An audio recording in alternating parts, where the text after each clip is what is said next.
नवाज शरीफ से राब्ते के सवाल पर अपोजिशन लीडर महमूद अचकज़ई ने जवाब देने से इनकार कर दिया। कराची में गुफ्तगू करते हुए उन्होंने कहा है कि इस मामले पर असम्बली में बात करूंगा। हम किसी को गाली नहीं देंगे, एहतजाज पुरअमन होगा। तमाम जमातें आईन व कानून की बालादस्ती के लिए बैठ जाएं। इज्तिमाई दानी से फैसला करना होगा। बानी पीटीआई ने एक बच्चे को वज़ीर आला बना दिया। पाकिस्तान की तमाम जमातें 5-6 निकात पर मुत्तफिक हों, आप दस्तखत करा दें। बानी पीटीआई से मैं करवा लूंगा। मुल्क को बहरानों से निकालने के लिए कौमी हुकूमत बनाएं। इमरान खान जेल में है, एक सिटिंग वज़ीर आला को उसने कहा छोड़ दो और उस पर इल्ज़ाम था कि तो उसके रिश्ते हैं, फलाना है फलाना है, और एक आम बच्चे को कहा कि तुम वज़ीर आला हो। पाकिस्तान में कहीं इस तरह फॉलोइंग नहीं हुई।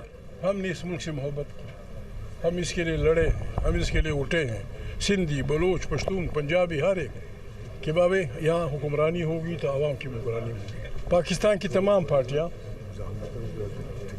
5-6 नुकात में मुतफ़िक हों, या आइन बालादस्त होगा, ताकत का सरचश्मा मुंतखब पार्लियामेंट होगी। आप इन पे दस्तखत कर दें, इमरान से मैं करा दूँ।